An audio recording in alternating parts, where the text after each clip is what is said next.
बाबा यमुना जी स्नान करने के लिए गए। दो माताएं आ रही थीं, ब्रजवासिनी माता, भोली भाली माता। उन्होंने कहीं सत्संग में सुना था, बोले ये जो संत महात्मा होते हैं ना, इनके पास क्या क्या होता है? बोले इनके पास ज्ञान होता है, इनके पास ठाकुर जी होते हैं, इनके पास सारी समस्याओं का समाधान होता है। बाबा तो गए यमुना स्नान करने, झोला अपना छोड़ गए। माता जी ने सोची, बोले संत कथा में बता रहे थे, बोले संतों की झोली में ठाकुर जी होते हैं, ज्ञान होता है और हर समस्या का समाधान। वो समस्या हमारी कुछ है नहीं, ज्ञान हमको चाहिए नहीं, ठाकुर जी से तो मिलिया में एक बार। जैसी बाबा यमुना जी में गए, सो दोनों माता ने जाकर के उनकी झोली खोली। जब तक बाबा आवे तब तक बोले जल्दी निकालो ठाकुर जी को। भीतर एक सुंदर सा डिब्बा था, उसमें छेद हो रखे थे वायु के लिए। जैसे ही खोल के देखा तो नन्हे से ठाकुर जी हाथ में माखन लिए लड्डू गोपाल बैठे। अब वो दोनों बहनें इतनी सीधी बिचारी कहने लगी, अरे राम राम राम राम राम राम, देखो देखो या बाबा ने कहा कियो। कहा भयो बहन? बोले बड़ो ना हो छोटे पाओ, हमारे ठाकुर जी के हाथ पांव मोड़ के बैठा दिए यहाँ में। अब ठाकुर जी का स्वरूप तो ऐसा ही है लड्डू गोपाल। ठाकुर जी बेचारे श्रमित है गए होंगे, साथ में थोड़ा सा मक्खन था,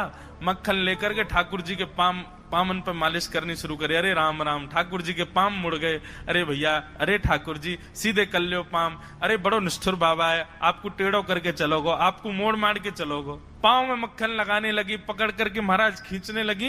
इतने प्रेम, इतने भाव और इतनी सरलता थी उनकी भक्ति में कि लड्डू गोपाल जिनका आकार ही ऐसा है, वो उनके उस सामान्य से मक्खन की मालिश से ठाकुर जी सीधे हो गए, हाथ भी सीधे हो गए, पैर भी सीधे हो गए। और जैसे ही ठाकुर जी सीधे भाई, इतने में ही बाबा निकल के बाहर आए। बोले अरे क्या कर रही हो, मेरा झोला खोल करके क्या कर रही हो? तुरंत ठाकुर जी उसमें बिठाए भाग गई मानते। बोले बाबा तू बड़ो निष्ठुर है, तेने ठाकुर जी टेढ़े कर दिए, ठाकुर जी के हाथ पांव मोड़ दिए, हाथ पांव टेढ़े कर दिए तेने, हैं डिब्बा में बैठा दिए ठाकुर जी। जैसे बाबा ने डिब्बा का ढक्कन हटा के देखा, वो सीधे खड़े हुए, दोनों हाथ और दोनों पैर उनके मक्खन लगा हुआ है हाथ पैरों में।